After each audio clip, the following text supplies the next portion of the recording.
अब देखिए इसकी वर्किंग।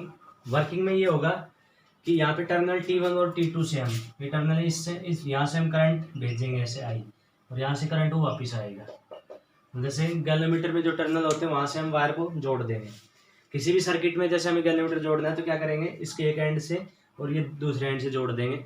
अब जैसे इसमें करंट पास होगा तो क्या करेगा, ये रेक्टेंगुलर पे टॉर्क लगेगा और टॉर्क के कारण घूमती जाएगी। और जब ये घूमेगी ये ऐसे मूव करेगी, ये देखो ऊपर से ऐसे है वो पॉइंटर और नीचे ये स्प्रिंग है, तो ऐसे ये मूव करती जाएगी टॉर्क के कारण, और टॉर्क के कारण मूव करेगी तो अब नीचे की स्प्रिंग क्या होती जाएगी, टाइट हो जाएगी। उस स्प्रिंग के अंदर क्या होगा, एंटी टॉर्क क्रिएट होगा। जैसे उसमें होता है, जैसे स्प्रिंग है, ये स्प्रिंग है, उसके लिए हम देखते हैं कि हम ऐसे फोर्स लगाते हैं, ठीक है, तो डिस्प्लेसमेंट होता है ऐसे, तो ये स्प्रिंग ऐसे टाइट होगी ये, ठीक है, यहाँ तक इसको हमने कर दिया डिस्प्लेस, तो ये टाइट हो जाएगी। तो जैसे जितनी टाइट होती जाएगी उतना ही वो अपोजिंग फोर्स बढ़ता जाएगी। हमने पढ़ा था force is diagonal to X minus X, Hooke's law में, मतलब माइनस एक्स मतलब जितना ज़्यादा डिस्प्लेसमेंट करेंगे उतना ही फोर्स ज़्यादा होगा, रिस्टोरिंग फोर्स। जैसे स्टार्टिंग हम देखते हैं थोड़ा फोर्स लगाना, फिर उसके बाद जैसे स्प्रिंग टाइट होता जा रहा है, डिस्प्लेसमेंट बढ़ता जा रहा है, तो फोर्स क्या लगाना पड़ जाता है। तो ऐसे ही इसमें है कि ये ऐसे घूमती जाएगी 1 डिग्री 2 डिग्री 3 डिग्री ऐसे ये घूमती जाएगी और ये स्प्रिंग क्या होती है, टाइट हो जाएगी। एक कंडीशन ऐसी आएगी कि ये स्प्रिंग है वो स्प्रिंग और ये रुक जाएगी।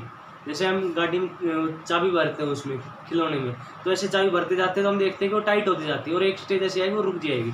क्यों, क्योंकि हमने जो टॉर्क लगाया है और वो एंटी टॉर्क लग रहा है, वो दोनों इक्वल हो गए। तो ऐसा इसमें होगा कि ये घूमती जाएगी, जैसे ये घूमती जाएगी तो एंटी टॉर्क लगना स्टार्ट हो गया, और जैसे जैसे इसमें एंटी टॉर्क मतलब ये डिस्प्लेसमेंट बढ़ता जाए। देखो इसमें तो होता है लीनियर डिस्प्लेसमेंट, इसमें घूमने के लिए क्या होता है, एंगुलर डिस्प्लेसमेंट, क्योंकि हम एंगल उसका कर रहे हैं, जैसे 10 डिग्री 20 डिग्री 30 डिग्री ऐसे।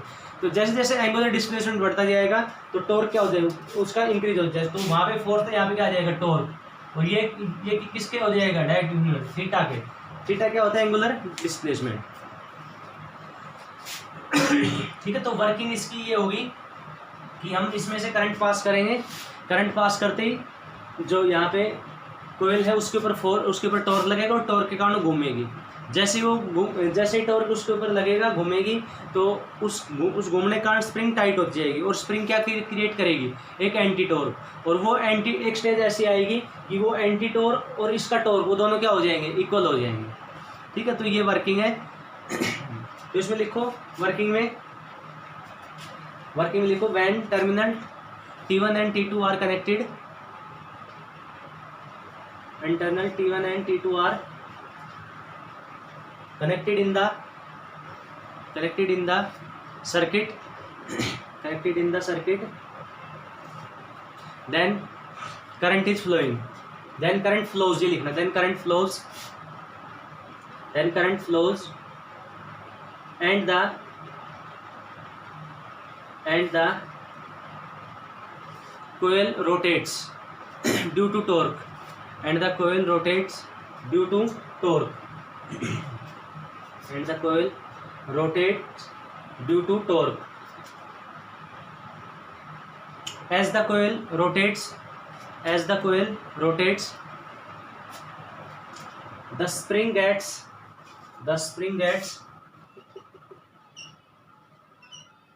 tightens. The spring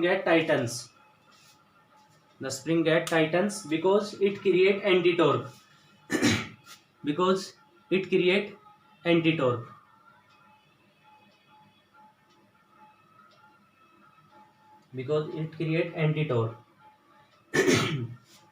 उसके बाद after certain rotation या after certain angular displacement,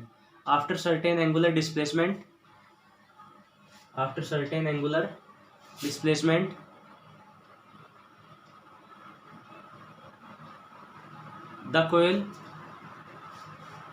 stops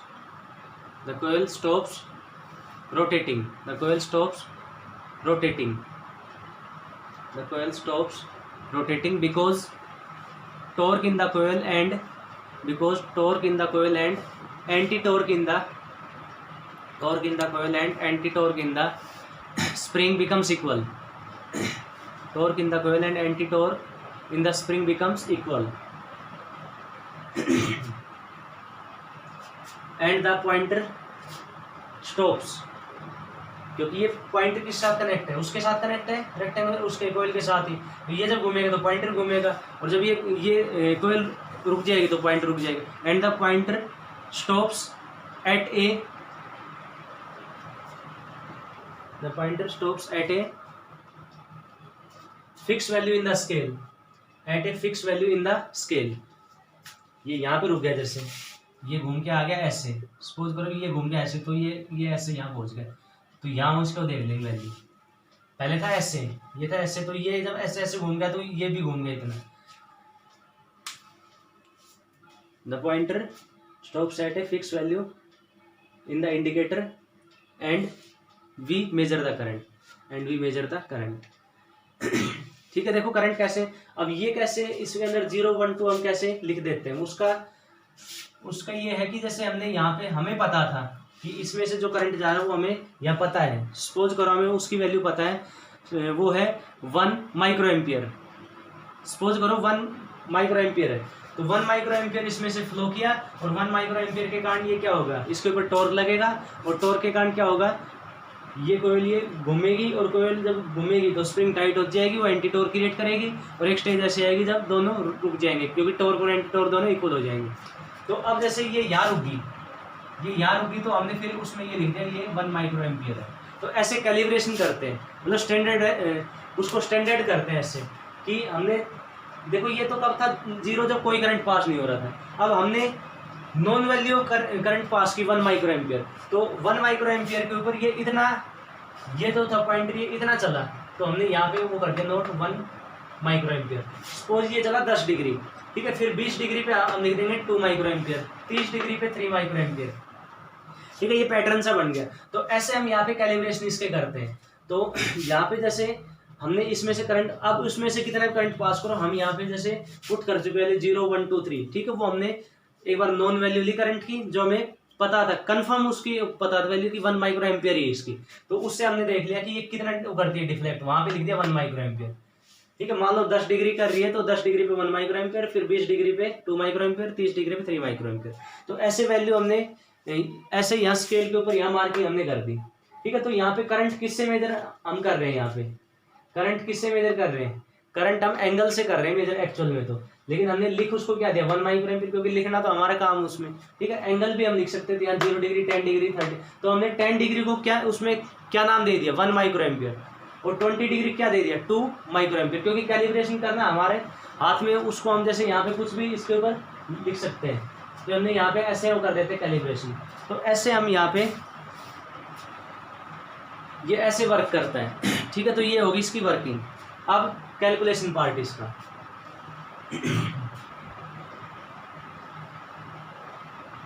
तो नेक्स्ट है कैलकुलेशन पार्ट. फर्स्ट हो गया इंट्रोडक्शन, सेकंड हो गया प्रिंसिपल, थर्ड हो गया डिस्क्रिप्शन एंड डायग्राम, फोर्थ हो गया वर्किंग. अब करेंगे फिफ्थ पार्ट. फिफ्थ है इसके कैलकुलेशन.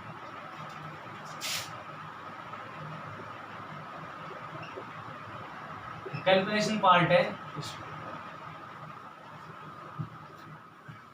तो कैलकुलेशन में देखो क्या है इसमें,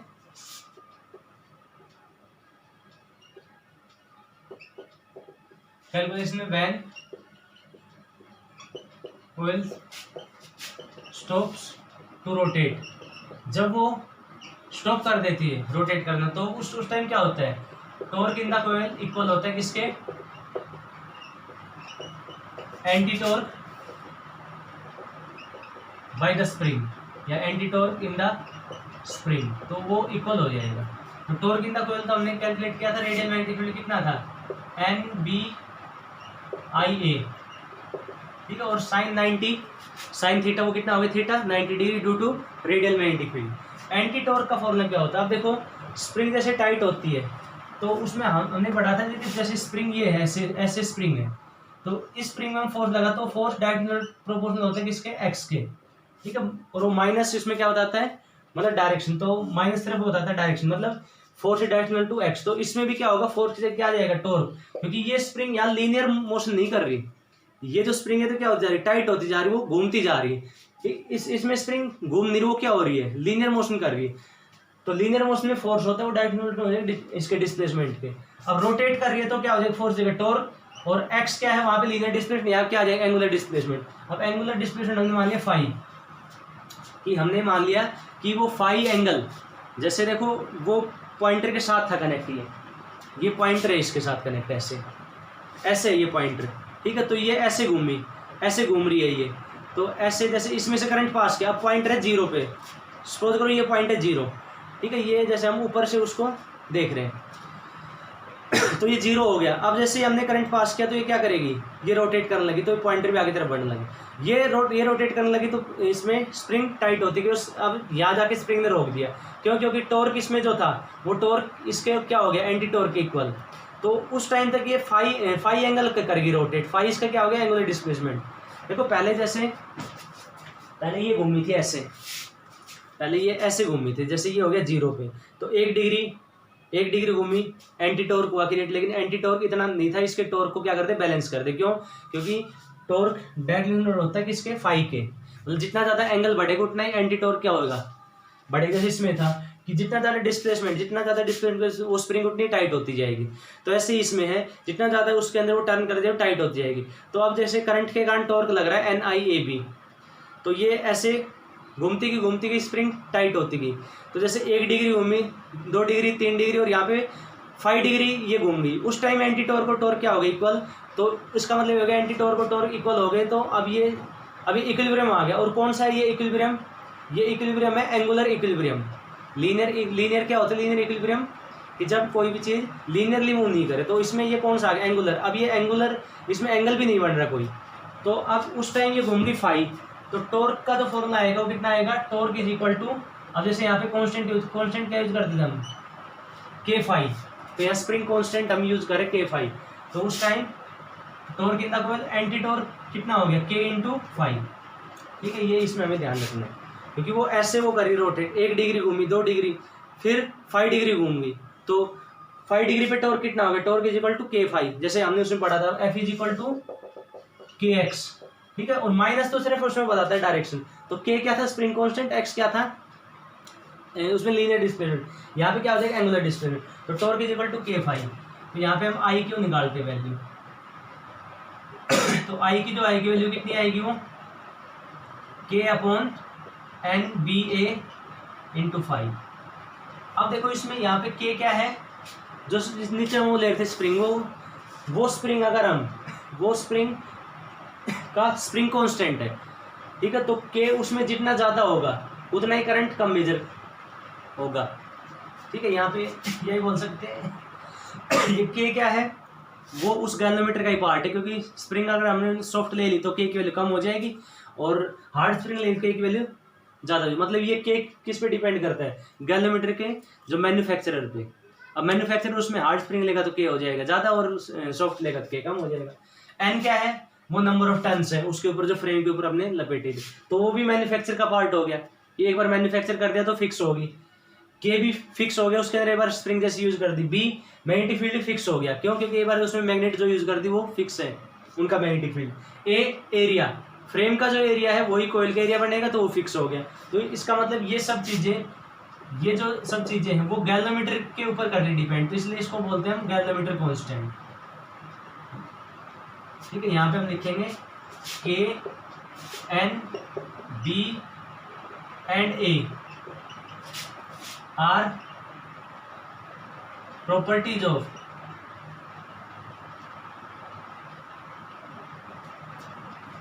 are fixed for a galvanometer, मतलब एक गैल्वेनोमीटर के लिए फिक्स होगी ये वैल्यू, तो ठीक है।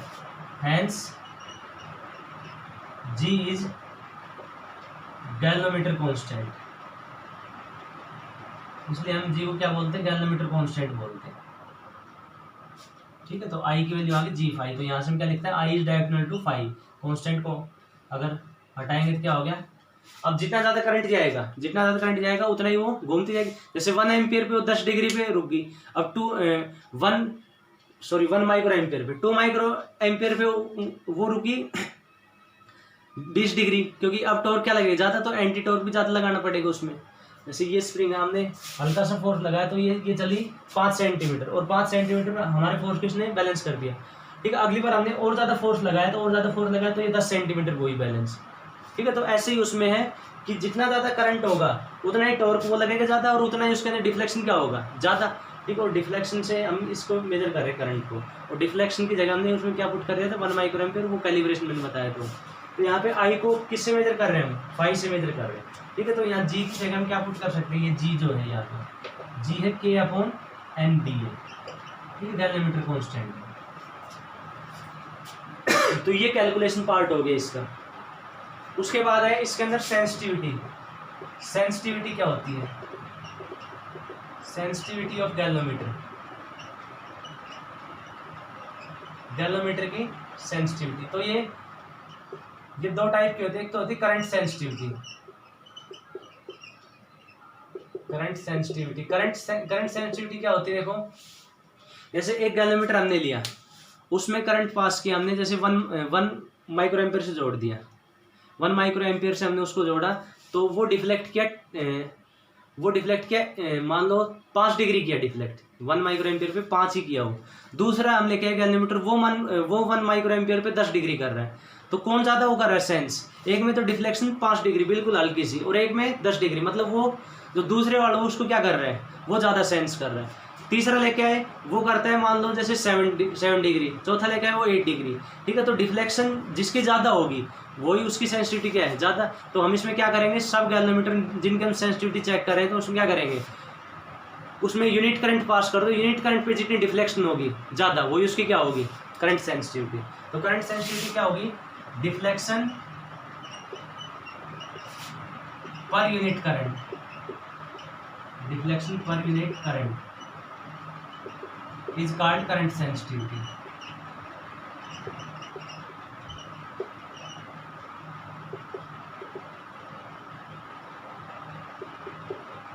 इसको डिनोट करते हैं IS, आई और इसके नीचे S। तो देखो करंट सेंसिटिविटी फॉर्मूला, जैसे आई करंट के ऊपर डिफ्लेक्शन ऑफ फाई, जैसे हमने आई करंट फॉर उसको फाई हुआ, तो यूनिट करंट पे कितना होगा 5/I, और यही क्या है इसकी डेफिनेशन। तो करंट सेंसिटिविटी का फॉर्मूला क्या आ गया 5/I।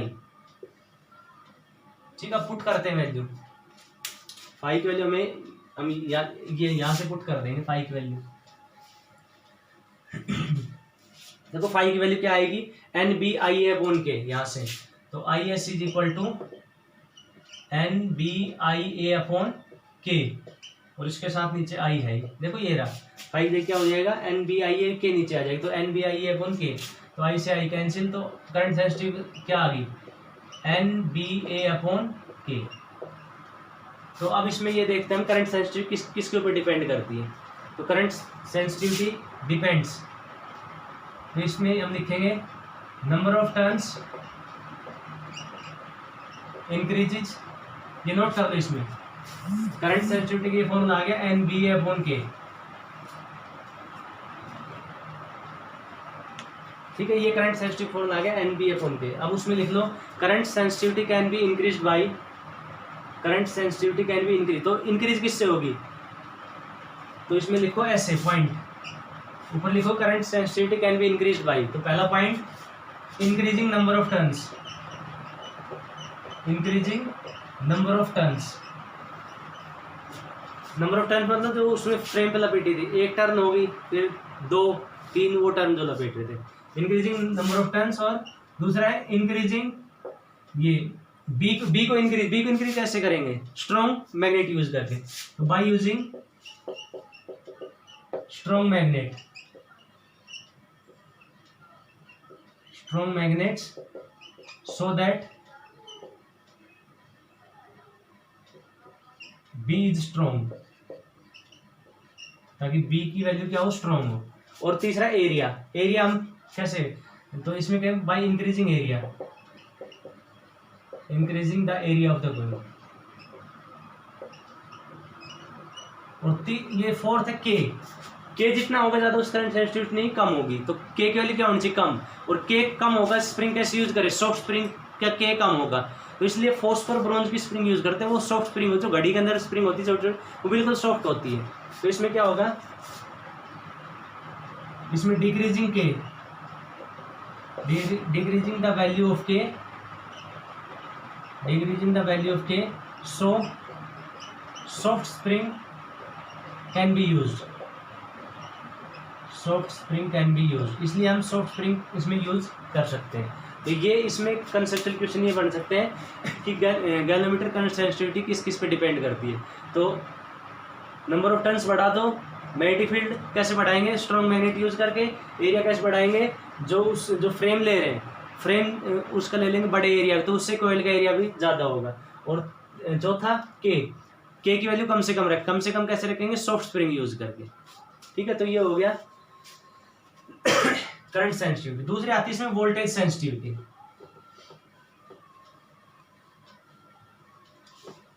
तो वोल्टेज सेंसिटिविटी क्या होती है, इसमें बी पॉइंट, इसी में 6th में वोल्टेज सेंसिटिविटी,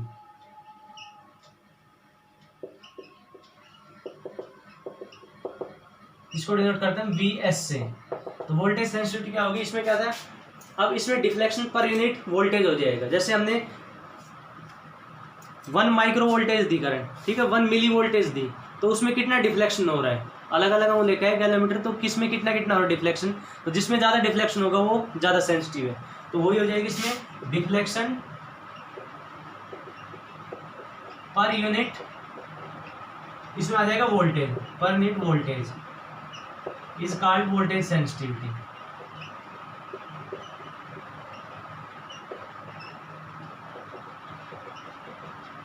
तो इसका फॉर्मूला हो जाएगा V वोल्टेज पे दो आप 5 डिफ्लेक्शन, यूनिट पे कितना होगा 5/V, तो ये आ जाएगा VS is equal to 5/V।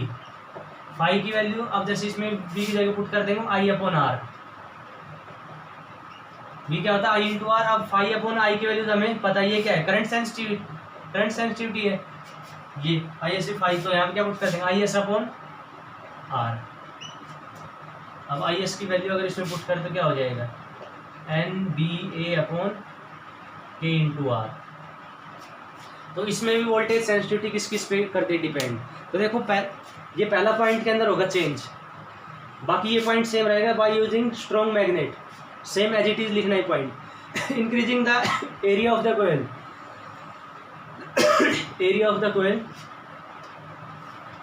और देखो इसमें एक चीज और ये डिग्री ना वैल्यू ऑफ के, ये 2 पॉइंट में कंफ्यूजन कहाँ होता है। देखो इसमें कि जैसे अगर हम मानो नंबर ऑफ टर्न्स बढ़ा देंगे तो रेजिस्टेंस बढ़ जाएगा, क्योंकि नंबर ऑफ टर्न्स बढ़ा देंगे तो लेंथ बढ़ जाएगी, जैसे 1 टर्न 2 टर्न 3 टर्न तो लेंथ बढ़ेगी, लेंथ बढ़ने से रेजिस्टेंस क्या होगा बढ़ेगा, ठीक, और रेजिस्टेंस बढ़ेगा तो वोल्टेज सेंसिटिविटी क्या हो जाएगी कम हो जाएगी।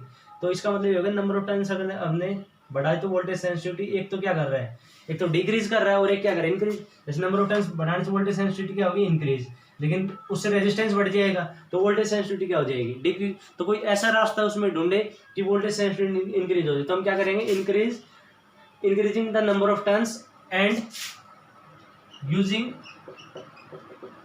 Thick wires